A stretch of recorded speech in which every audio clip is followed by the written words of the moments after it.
Se me perguntas se o tratamento em hospital é tão eficaz como um tratamento em domicílio, se isto fosse um teste americano de verdadeiro ou falso, a questão era falsa, não é? Porque não é tão eficaz. Ou seja, tratar ao domicílio é mais eficaz. Na fisioterapia estava muito na moda, por exemplo, as pessoas irem para Cuba fazer reabilitação. Isto porque o que é que eles lá tinham diferente? Não era propriamente técnicas, era o tempo que eles dedicavam exatamente à reabilitação da pessoa. Ao domicílio, a fisioterapia aqui também tem duas vertentes, por assim dizer. Exato. Nós podemos ter a vertente de reabilitação ou de manutenção, porque muitas vezes já somos chamados na situação de reabilitar e às vezes podíamos ter trabalhado ali na prevenção. Esta fisioterapia não é como tomar um comprimido, não é? Em que a gente enche o copo e já está. Neste plano, no plano da recuperação, 50% tem que ser o paciente, ele tem que querer. A fisioterapia em casa é mais cara do que na clínica? Se tenho que pedir a alguém para ir comigo, se vou, também não vou de graça, não é? Tenho que pagar o combustível do carro ou o parquímetro associado. Portanto, se formos fazer a conta a isso tudo... O tempo que vai demorar na própria deslocação, não é? Sim, seguramente a fisioterapia ao domicílio fica mais barata. Cuidar é canja, quando temos os ingredientes certos. Bem-vindos ao podcast que todos os cuidadores precisam de ouvir. Muito bem-vindo a mais um episódio do Cuidar é Canja. Hoje convidei o Miguel Santos Costa, fisioterapeuta, para falarmos sobre os benefícios da fisioterapia ao domicílio. Miguel, muito bem-vindo ao podcast Cuidar é Canja e muito obrigado por teres aceito o nosso convite. Obrigado, António. Antes de mais, deixa-me agradecer o convite e dar-te os parabéns aqui também por este programa. Acho que é algo que é bastante importante para, por exemplo, quem está lá em casa a ouvir-nos e tem uma pessoa a quem tem que cuidar, ter aqui uma ferramenta importante que lhe possa dar algumas estratégias sobre como é que pode cuidar. Nem que seja para saber se está no bom caminho ou não, ou tirar algumas dúvidas, não é? Porque isto é como tudo, cuidar não é fácil, não é? Nós temos os nossos filhos, de quem cuidamos, e dedicamos amor e dedicação a eles, não é? E tempo, mas às vezes também temos as nossas dúvidas e muitas vezes é importante termos quem nos oriente e sabemos que estamos, nem que seja para validar, a dizer que estamos no bom caminho. Portanto, aqui estou com esse propósito para responder às tuas questões. Muito obrigado. Olha, para começarmos, gostava que tu falasses sobre o teu percurso profissional. No fundo, quando acabaste o curso, para onde é que foste trabalhar e como é que chegaste ao ponto de criares a tua empresa de fisioterapia ao domicílio? Olha, quando acabei o curso, eu quando acabei, nunca tive a vontade, por assim dizer, de trabalhar numa clínica a tempo inteiro. Sempre achei que queria outra coisa. Tive a sorte, na altura em que estava a fazer formação, ter passado nós, durante a formação, passamos por várias áreas, quer hospitalares, quer centro de saúde, tudo. E na altura, nos centros de saúde, estava-se a iniciar o que hoje em dia se fala dos cuidados continuados. Isto... Temos que ver que já acabei o curso há umas décadas, portanto estávamos ali no início. E já agora há quanto tempo? Há 20 anos. 20 anos. Okay. Vai fazer 21 anos que acabei o curso, portanto há 21 anos atrás as coisas eram bem diferentes e algumas foram evoluindo bastante nesta área do cuidado das pessoas ao domicílio. E então, na altura, como estava a dizer, tive a possibilidade de... Durante o estágio já ter essa experiência no estágio em centro de saúde e achei que era por aí. Portanto, quando acabei depois efetivamente o curso, sempre quis virar-me para essa área. Depois foi aqui mesmo, lá está, por necessidade minha, porque achava que era por ali que eu queria fazer a minha vida, e necessidade a nível da população, do mercado, por assim dizer. Exato. Porque não havia resposta efetiva na altura a esse nível. Muito bem. Olha, e existe uma questão que é muito importante quando a pessoa pensa na fisioterapia ao domicílio.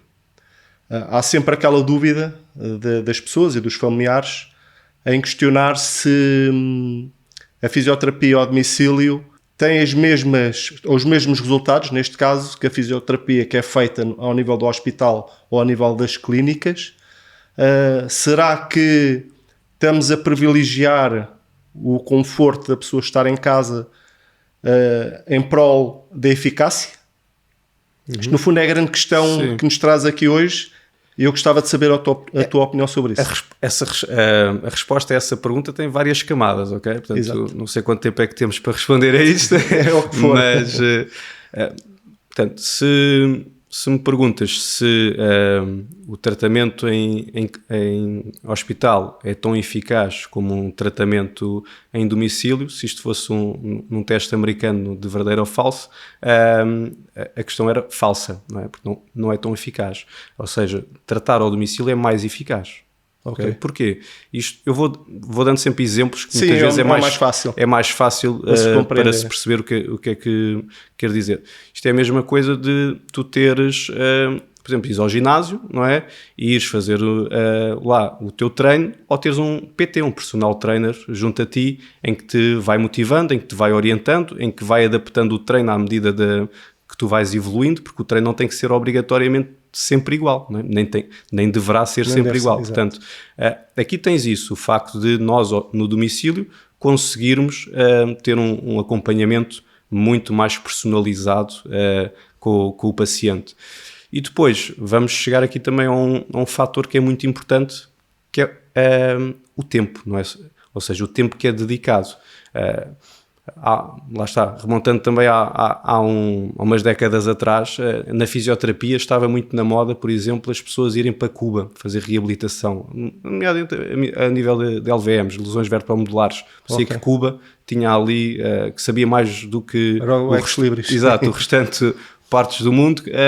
Isto porque o que é que eles lá tinham diferente? Não era propriamente técnicas, as técnicas todos nós as fazíamos, era o tempo que eles dedicavam exatamente à reabilitação da pessoa, em que, sei disso porque acabei depois por acompanhar alguns pacientes que tiveram essa experiência de ir para Cuba, e o que me diziam é isso, é que desde que acordavam até que se deitavam, estavam em reabilitação, estavam a recuperar, ou seja, portanto, uma semana lá 8 horas por dia ou 10 horas por dia, não é? Podes imaginar que faz uma grande diferença do que uma semana cá em que tu fazes a fisioterapia uma vez por semana, não é? Portanto, logo aí o tempo que se dedica também é diferente. Portanto, tu em clínica, infelizmente, na maior parte das clínicas, sobretudo clínicas convencionadas, não podes dedicar tanto tempo à pessoa como podes dedicar ao domicílio. Isso faz a diferença, nota-se a diferença. Isto sobretudo porque em ambiente clínica, muitas vezes, para haver rentabilização do próprio profissional, estão na mesma sessão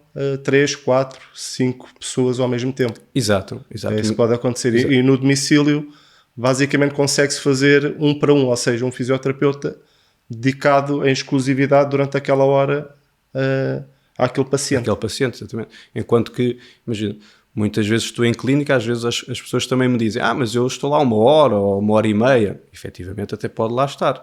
Mas com o fisioterapeuta muitas vezes está no máximo 20 minutos, porque o resto tem que ser para os outros pacientes que também lá estão. A pessoa depois pode lá ficar a fazer bicicleta, pedaleira, seja qual for a patologia, não é? E o plano de tratamento. Agora, voltamos ao mesmo.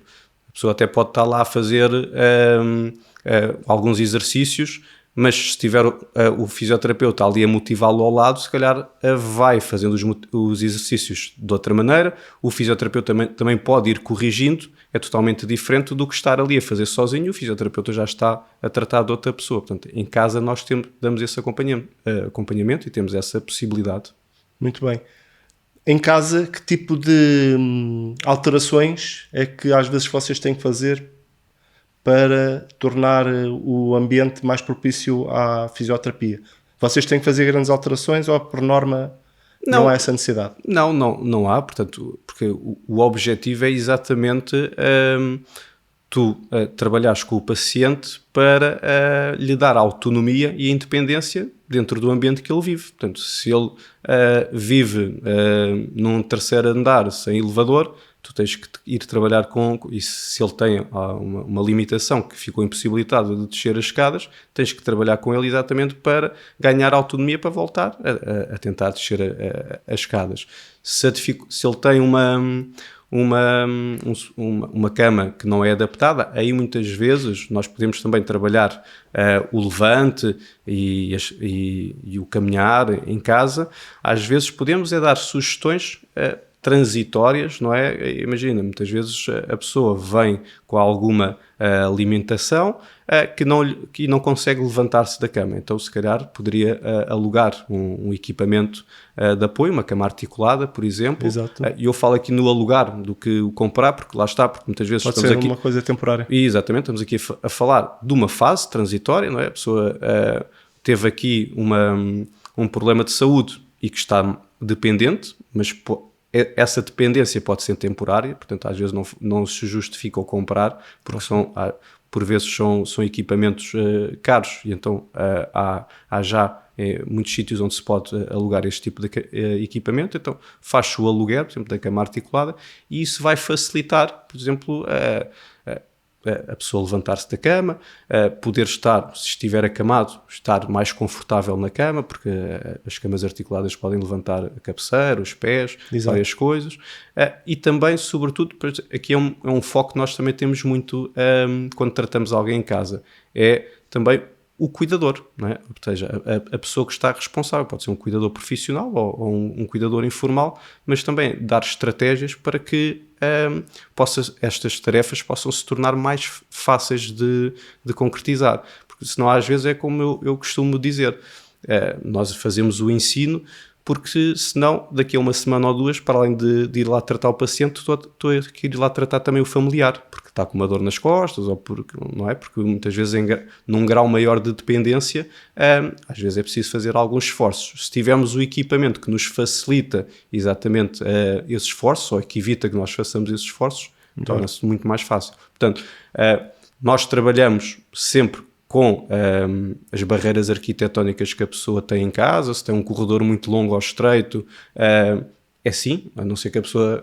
pense em mudar de casa, é ali que temos que trabalhar e temos que lhe dar autonomia e independência para viver nessa casa, mas podemos dar sugestões de algum material de apoio, sempre nesta lógica, naquela fase ser importante. Entendido. Relativamente à questão da relação da família e a participação da família ou dos cuidadores neste processo, vamos chamar aqui de reabilitação, não é? Porque é o tipo de trabalho que vocês fazem em casa, não é? É a principal base do vosso trabalho. É importante que a família tenha uma boa relação com o fisioterapeuta e possa colaborar nas orientações que ele dá. Que experiência é que vocês têm nessa área? Sim, aqui a relação é bastante importante. Portanto, nós temos que estabelecer aqui uma relação terapêutica, uma relação de empatia.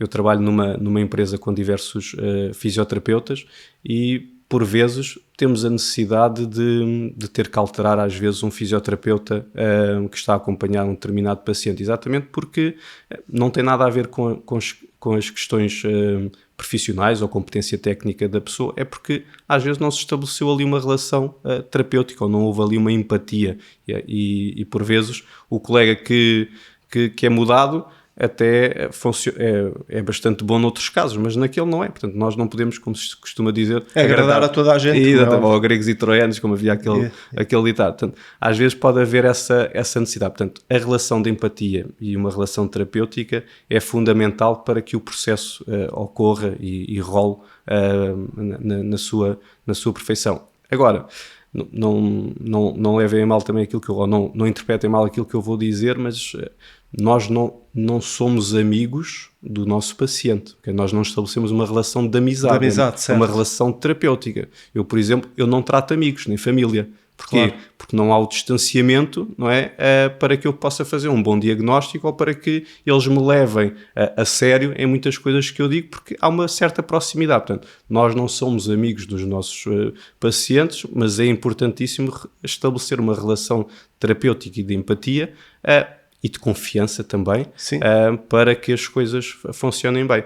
E muitas vezes a família também, é importante também estabelecer, no seguimento como estavas a perguntar, não é? Com a família, também é importante estabelecer essa relação de confiança com a família, porque muitas vezes também eles próprios, voltamos ao que estávamos há pouco a falar, se sentem um pouco perdidos e também muitas vezes desabafam connosco e para isso também têm que ter confiança para muitas vezes falar connosco e sentirem abertura para exporem as suas dúvidas. E é por isso que lá estamos.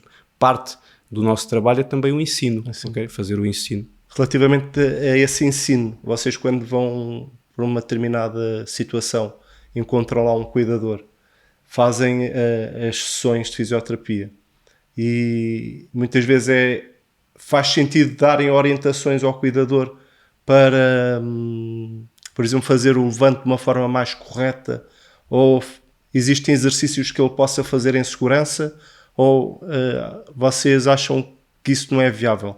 Não.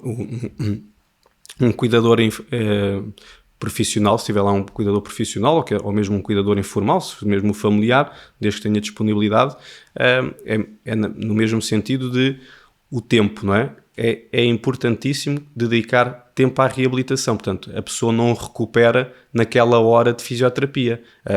A sua reabilitação é desde que acorda até que se deita. Aquele exemplo que estávamos a falar há pouco de Cuba. Portanto, é a mesma lógica que temos que implementar no domicílio. Portanto, se tivermos lá um cuidador profissional, ele é uma ferramenta essencial neste processo para poder dar continuidade a muitos dos exercícios que nós fazemos durante a sessão, ao longo do dia, para ir motivando também o paciente para fazer.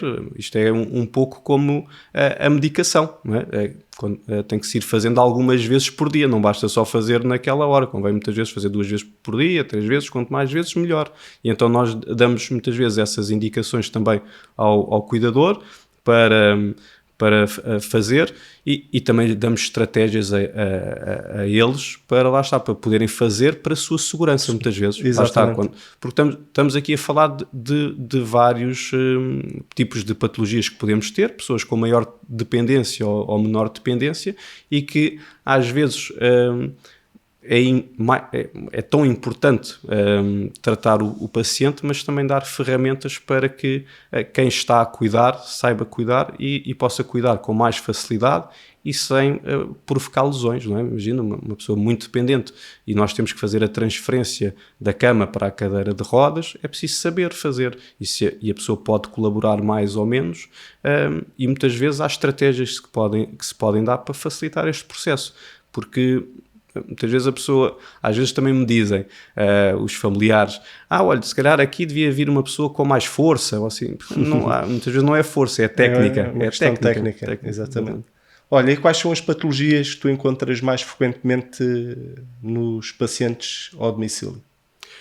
Olha, temos sobretudo a nível musculoesquelético, não é?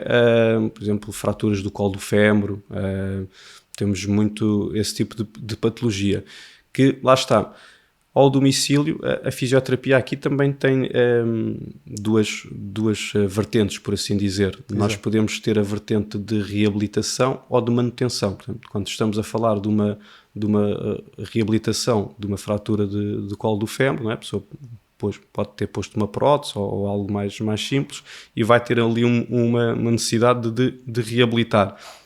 Portanto, aí estamos a falar de uma reabilitação.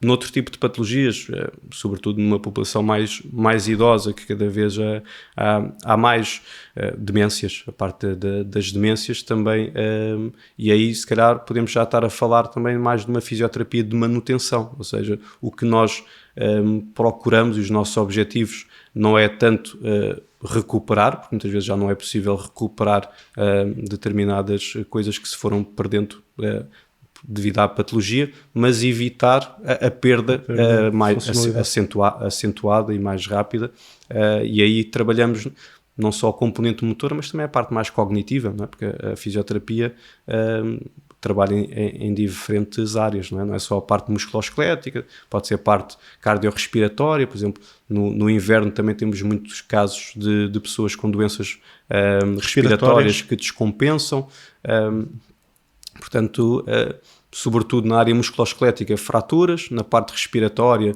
diria... As fraturas, habitualmente, falaste que era do colo do fémur? Colo do fémur, sim, sobretudo. Patologias do joelho, cirurgias ao joelho, próteses de joelho, também apanham? Mas normalmente, mais por queda, é mais fratura do colo do fémur. Numa população mais idosa, mais fratura do colo do fémur. Okay. Às vezes joelho sim, mas mais por uma situação de desgaste, de artrose, não é? Okay.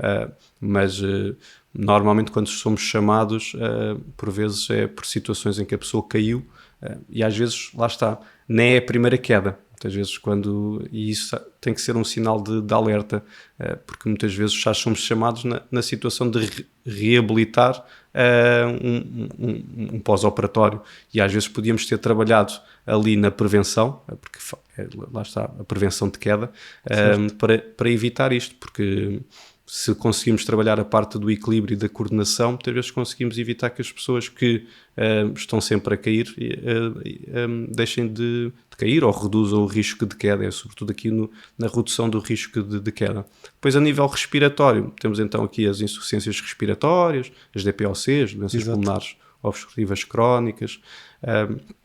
A nível neurológico, os AVCs, também acompanhamos muita gente com AVC, e depois na parte sobretudo das demências ou doenças terminais, doenças oncológicas. Nós trabalhamos sobretudo com uma população idosa, e quem nos procura sobretudo os nossos serviços é uma população mais idosa. Portanto, é muito estas patologias, quer do foro agudo, mas sobretudo crónico. São coisas que, lá está, e daí estamos a falar da fisioterapia de manutenção, são coisas que, se houver uma manutenção, muitas vezes evita-se que haja ali um desequilíbrio, uma fase aguda, não é?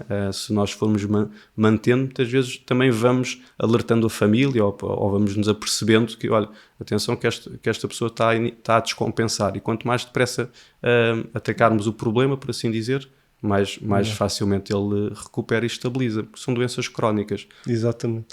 Tu falaste aí também em situações de cuidados paliativos. Aí as pessoas pensam em cuidados paliativos, que a pessoa está numa fase terminal e que, entre aspas, não há nada a fazer, não é? Exatamente. Vocês, na vossa intervenção, o que é que podem acrescentar, no fundo? Eu sei que depende de cada situação, não é? Cada situação e cada caso é um caso, mas no geral, o que é que tens a dizer sobre esta questão? Olha, sobre os paliativos, ia começar exatamente por isso que disseste, ou seja, os paliativos são um mundo. Portanto, muitas vezes há essa ideia que quando o familiar recebe um diagnóstico, olha, é paliativo, a pessoa pronto, está para morrer, mas para teres uma noção, eu já acompanhei paliativos durante anos. Portanto, o paliativo propriamente dito quer dizer que não há nenhuma intervenção na lógica da reabilitação. Não há tratamento, por assim dizer, não há tratamento viável, mas há algo a fazer. Não há é? vida exatamente. E há dignidade e ao dia-a-dia que a pessoa pode recuperar. Exatamente. Portanto, e aí é sobretudo isso, é trabalhar ali para a manutenção do que a pessoa ainda tem. Sabemos que devido à doença, vai perdendo essas faculdades, mas enquanto elas existirem, vamos-lhe dando, sobretudo, autonomia. Vamos sempre voltar vou-me repetir muito nestes termos, mas é isso que nós privilegiamos no tratamento, é devolver a autonomia e a independência às pessoas. Porque nós não nos podemos esquecer que esta pessoa que estamos agora a acompanhar e que já tem 70, 80, 90, trato uma senhora que tem 102 anos, por exemplo. Portanto, a esperança média de vida cada vez é maior. Portanto, isto é algo que vamos nos deparar cada vez mais. Lá está. Há umas décadas, sempre que alguém fazia 100 anos, aparecia no telejornal, não é? Sim, é verdade. Hoje em dia, se fôssemos a dar essa notícia, estávamos todos os dias a dar essa notícia, se fosse preciso. Portanto, aqui nós acompanhamos uma população bastante idosa. E o que estava a dizer mas não nos podemos esquecer que estas pessoas já foram CEOs de uma empresa, já foram ex-bancários, já foram atletas de alta competição, portanto, já tem apanhei uma um bocadinho, história de já vida. apanhei tudo um pouco em termos de pacientes, portanto, tem uma história e temos que respeitar isso e temos que perceber que aquela pessoa também está a aprender a viver com uma nova realidade, não é? Por exemplo, a sociedade impõe-nos às vezes determinados objetivos, não é? Então, quando é que acabas o teu curso? Então, quando é que casas? Então, quando é que tens filhos? Quando é que tens filhos? Mas nunca ninguém te diz, e então, já preparaste a tua reforma? E então, já pensaste quando é que vais morrer? Essa é outra questão que habitualmente é aquilo que estás a dizer, ninguém fala. E havemos de fazer um podcast, um episódio, aliás, a falar sobre isso, porque eu acho que traz aí muitas questões por trás e acho que cada vez é mais importante, nos tempos que correm, haver precisamente este tipo de conversa entre as famílias, né? Preparar, porque a maior parte das pessoas chega à velhice, digamos assim, não tem nada preparado, seja em termos financeiros, seja mesmo em termos de projeto de vida. Exatamente. Né? E nós no Ocidente sempre tivemos, ainda continuamos a ter, aquele paradigma que é trabalhas, juntas dinheiro e depois na reforma vais viver o Eldorado, é que vais viajar, é que vais fazer isso quando tiveres 60 e tal anos, quando começam a aparecer problemas de saúde e depois não te permitem fazer sequer 1/10 daquilo que tu podias fazer aos 30, 40 ou 50 anos, não é? Isso Portanto, mesmo. tem muito a ver com isso. Olha, uma curiosidade que eu também tenho aqui é que tipo de equipamentos é que vocês habitualmente utilizam nas vossas sessões de fisioterapia ao domicílio? Que tipo de instrumentos, digamos assim, médicos, são indispensáveis no dia-a-dia de um fisioterapeuta que faça sessões ao domicílio? O equipamento, lá está, depende muito da patologia que formos tratar. Nós temos equipamento que levamos, temos uma mala com equipamento que levamos, mas depois depende muito do que formos tratar. Às vezes, nós também somos muito, por exemplo, na área do desporto fala-se muito da calistenia, que é trabalhar com o peso do próprio corpo. Às vezes é o suficiente, não é? Quer dizer, se a pessoa está acamada e nem se consegue levantar, portanto, o conseguir levantar o braço dela ou levantar a perna dela já é o suficiente em termos de exercício, de esforço inicial. Depois temos, numa fase mais avançada da recuperação, podemos ter halteres, elásticos, temos, por exemplo, umas barreiras para treinar ali o equilíbrio e a coordenação, para preparar depois a vinda à rua para subir e descer escadas e andar no passeio, cá fora na rua. Portanto, nós tentamos levar algum equipamento, mas mais importante do que isso é as próprias barreiras arquitetónicas muitas vezes que a pessoa tem em casa, no seu dia-a-dia, para fazer as suas AVDs, ou seja, as suas atividades da vida diária, como é que vai-se conseguir levantar da cama, como é que vai à casa de banho e depois conseguir levantar-se da sanita, por exemplo, ou entrar para a banheira. Depois, numa fase mais avançada, lá está, descer escadas ou ir para a rua, é totalmente diferente andar ou fazer marcha, não é? Em casa e depois vir fazer marcha para a rua, e então é muito por aí. Isto no caso de uma reabilitação do ponto de vista motor.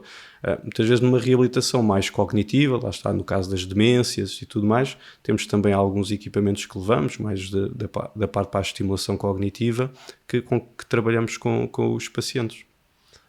Aqui uma questão também que eu agora estavas a falar e que me ocorreu, que é, quando vocês chegam para fazer uma sessão e a pessoa naquele dia diz, eu não quero fazer a sessão, hoje não me apetece, habitualmente como é que vocês gerem este processo? Por isso simplesmente dizem, ok, então tchau, vou-me embora, ou e tem alguma estratégia para motivar a pessoa? Sim, lá está. Para já é preciso perceber o que é que se passou. Às vezes a pessoa até pode estar a recusar fazer a sessão, mas não tem nada a ver connosco, é porque se aborreceu com o filho ou com o cuidador, ou recebeu uma má notícia, ou passou uma noite pior. Portanto, é perceber ali o que é que se passou. Depois, muitas vezes, quando estamos a falar aqui de uma sessão, a sessão às vezes não tem que ser só técnicas. Muitas vezes, mais do que a técnica de ir lá, olha, levanta os braços ou venha a andar, às vezes uma conversa tem mais efeito naquele dia do que uma sessão propriamente efetiva de fisioterapia. Portanto, é perceber aqui um pouco a conversar, estabelecer aqui a tal relação de confiança, a tal relação de empatia com o paciente e perceber o que é que se passou. E já tantas vezes que ao fim de 10 minutos a pessoa já está colaborante e até faz a sessão melhor naquele dia do que nos outros dias em que não tinha recusado inicialmente. Exato. É sempre preciso perceber aqui o que é que se passou e lá está, e respeitar sempre a pessoa que tu tens à frente, perceber ali porque é que ele está a recusar, não é? Ou muitas vezes podem recusar logo desde o início, não é? Mas tem que haver, ninguém gosta de estar doente, portanto se há uma recusa para não querer recuperar, tens que perceber o que é que se passa, o que a pessoa está desmotivada, está com uma depressão, tem um problema qualquer, que já não se sente bem no seu próprio papel, porque lá está, tinha um papel importante, era ele que controlava as situações e agora é toda a gente a mandar nele, ou sente ele que estão a mandar nele. Portanto, é preciso desmontar todos estes contextos e perceber o que é que se passa. E é aí que se estabelece a tal relação terapêutica e a relação de empatia e as coisas funcionam bem. Isto a fisioterapia não é só não é como tomar um comprimido, não é? Que a gente enche o copo e já está. Portanto, eu costumo dizer, não é, que neste plano, no plano da recuperação, 50% tem que ser o paciente, ele tem que querer, não é? 50% é dele. É fundamental. Ele é o principal interessado na sua recuperação. Se esses 50% estão a faltar, a gente tem que perceber porquê. Porque lá está, ninguém gosta de estar doente. Portanto, se ele não tem motivação, se não tem interesse, alguma coisa se passa. Depois, os outros 25% é a família, ou os cuidadores formais ou informais. É quem depois pode ali orientar, puxar, motivar. E os outros 25% somos nós, que vamos ali fazer o ensino, que vamos orientando, mas lá está, vamos ali pouco tempo dentro do horário disponível que a pessoa tem durante o dia. Portanto, é importante que ele esteja motivado e que a família também esteja presente e o motive. Muito bem. Olha, vamos falar aqui de alguns mitos e verdades aqui nesta área e que eu gostava que tu comentasses. Ok. Começar aqui pelo primeiro. Sem as máquinas da clínica, a fisioterapia é menos eficaz? De certa forma já falaste no início, sim, mas assim de uma forma direta. Lá está, depende muito da patologia que estejamos a falar. Imagina, a fisioterapia ao domicílio também não é adequada para toda a gente. Imagina que tu és um atleta de alta competição, tiveste uma lesão de um joelho e fizeste uma ligamentoplastia, por exemplo. Se calhar a fisioterapia ao domicílio não será o mais adequado para ti. Se calhar deverás ir para uma clínica, até porque nessa fase estás num processo agudo e precisas ali de eletroterapia, aparelhos de eletroterapia para te ajudarem, se calhar não será o mais adequado. Mas no tipo de população que nós acompanhamos, população idosa, em que as doenças, pode não ser idosa, mas em que as doenças são mais crónicas do que agudas, é totalmente eficaz o tratamento ao domicílio e não requer assim tanto equipamento. Porquê? Porque, lá está, numa prótese de anca, por exemplo, tu nem podes fazer equipamento de eletroterapia, ou a maior parte do equipamento de eletroterapia até nem é adequado, porque tu tens não quero entrar aqui muito em termos técnicos, mas tens material de osteossíntese, tens ali uma coisa estranha e que o aparelho de eletroterapia pode aquecer esse material à profundidade e provocar uma lesão, ou de queimaduras à profundidade em que tu nem estás a perceber. Portanto, esses equipamentos nem se aplicam em determinadas patologias e noutros nem fazem sentido utilizar. E então é mais eficaz o trabalho manual, a terapia manual, por assim dizer. Muito bem. Aqui o segundo mito ou verdade. O fisioterapeuta ao domicílio também treina o cuidador e não apenas o doente. Sim, é um pouco aquilo que também falámos há pouco, ou seja, o cuidador é uma parte importante no processo. O cuidador, seja ele profissional ou informal, ele vai dar muitas vezes o apoio moral que a pessoa precisa, ou o incentivo moral que a pessoa precisa para continuar a sua recuperação, e muitas vezes nós vamos-lhes dando algumas estratégias e vamos deixando lá muitas vezes um plano terapêutico para eles irem fazendo alguns exercícios, nada de muito complexo, mas que facilmente conseguem fazer, e isso é o suficiente para que nós consigamos ver uma recuperação contínua. E percebe-se perfeitamente quem o faz e quem não o faz. Se a pessoa estiver motivada e for fazendo, e o cuidador também a ajudar, nós na sessão seguinte vemos logo uma evolução. Se não fizer, nós a percebemos. Também vem logo. Muito bem. Agora aqui outra. A fisioterapia em casa é apenas para quem não se consegue mexer ou está acamado? Não. Temos várias patologias que podemos tratar, e lá está, a fisioterapia em casa é sobretudo para pessoas com mais idade, que tenham dificuldade em se movimentarem, que já seja um desafio ir para uma clínica muitas vezes, ou às vezes também por comunidade própria. Imagina, porque eu, para ir para a clínica, tenho que estar a incomodar o meu filho para me levar, ou tenho que ir pelos bombeiros, e os bombeiros depois vão pescar a mim e vão pescar mais 3 ou 4 até chegar à clínica. Às vezes não se torna... É cansativo todo o processo de processo, educação, e torna-se muito mais confortável e prático fazê-lo em casa. Exatamente, muito bem. Basta o fisioterapeuta ir uma vez por semana para haver resultados? Ou então, fazer fisioterapia uma vez por semana é o mesmo que não fazer nada? Aqui parece que me estou a repetir, mas voltamos também muitas vezes sempre ao mesmo.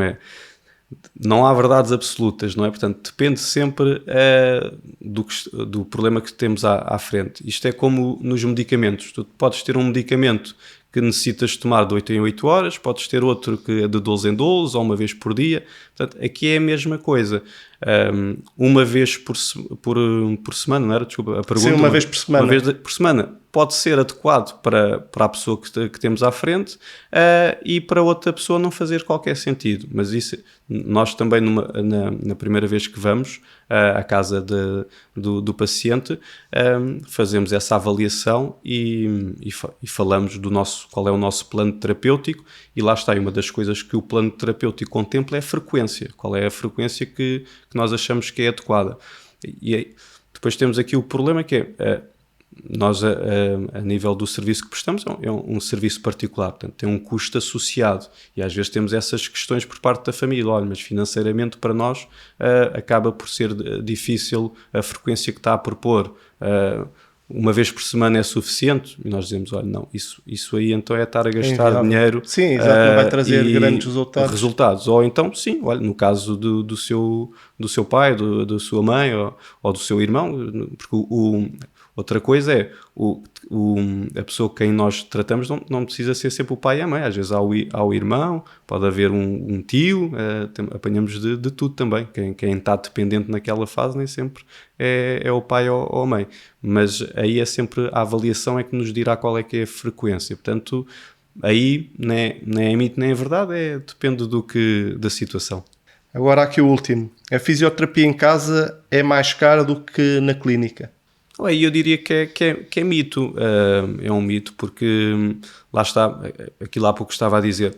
Depende, se formos ver só o valor base, não é? Quanto é que eu pago numa clínica, e depois depende também das clínicas, porque há clínicas convencionadas, não é? Em que a pessoa, pelo Serviço Nacional de Saúde, há outras clínicas privadas que têm acordos com seguros, mas depois também eu tenho que associar se tenho que pedir a alguém para ir comigo, se vou, também não vou de graça, não é? Tenho que pagar o combustível do carro ou o parquímetro associado. Portanto, se formos fazer a conta a isso tudo... O tempo que vai demorar na própria deslocação, não é? Sim, seguramente a fisioterapia ao domicílio fica mais barata. Diria que sim, seguramente.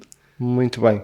Olha, agora vamos fazer aqui o nosso jogo do Cuidar é Canja. Eu tenho aqui os 4 ingredientes da nossa canja: a hortelã, a cenoura, a galinha e a massinha.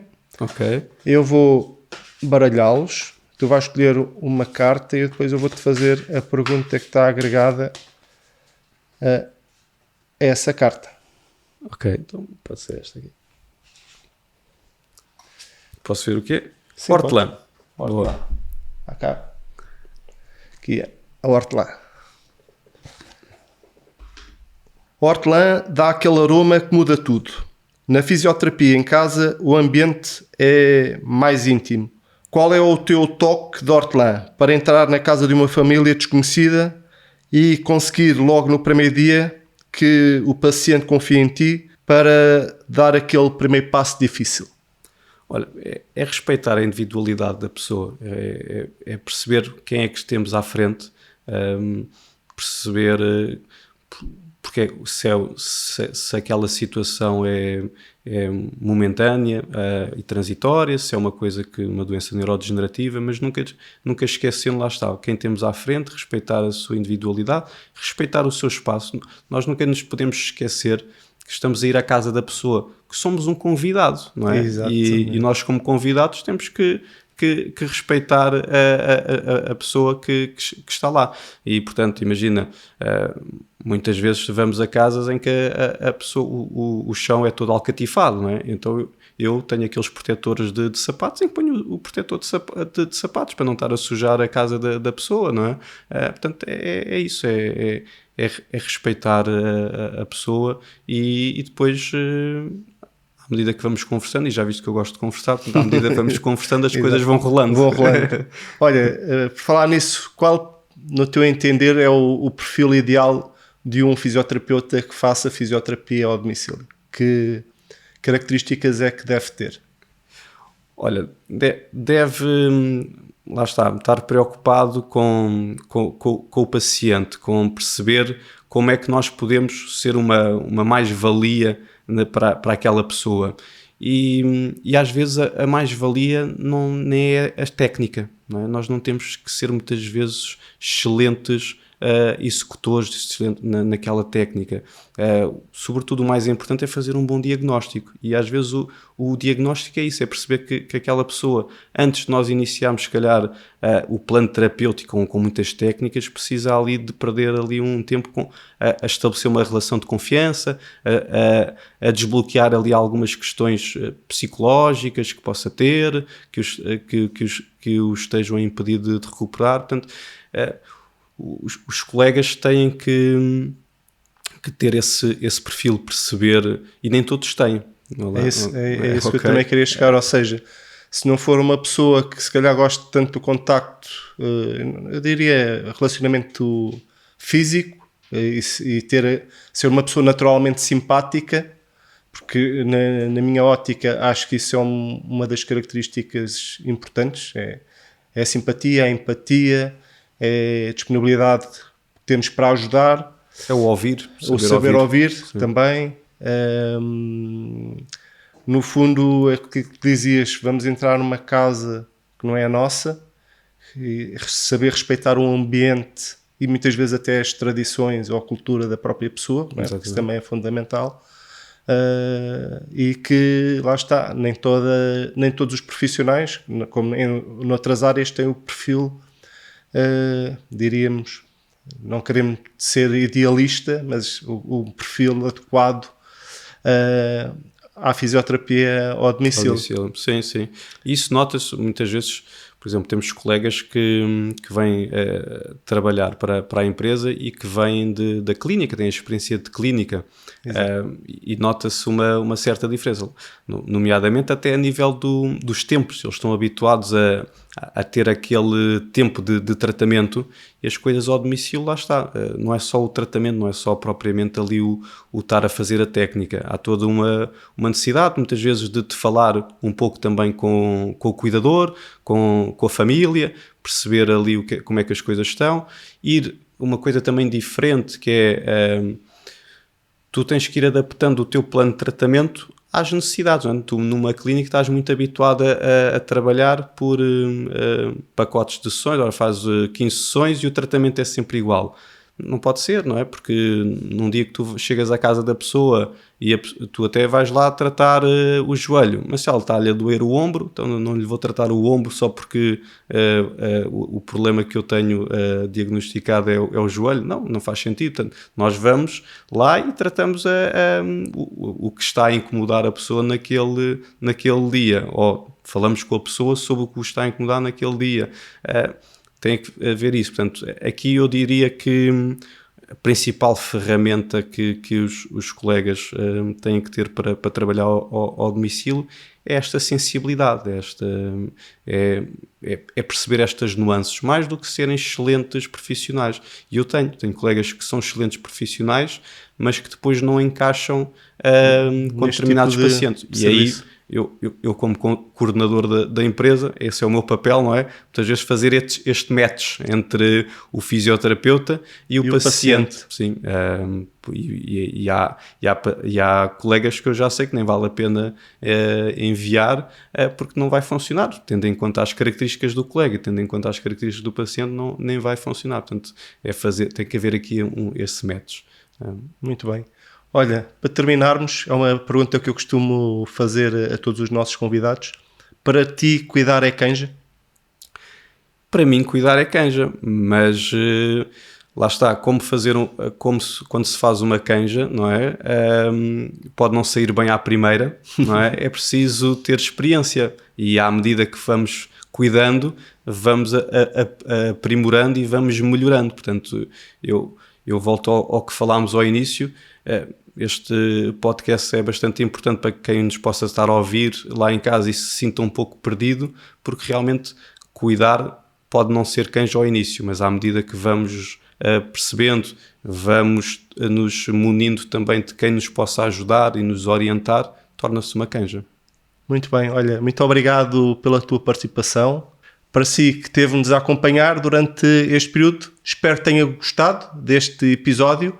Portanto, se gostou, partilhe-o, deixe o seu comentário, para nós também é muito importante, e subscreva o nosso canal. E até ao próximo episódio. Podcast Cuidar é Canja. Cuidar melhor começa aqui.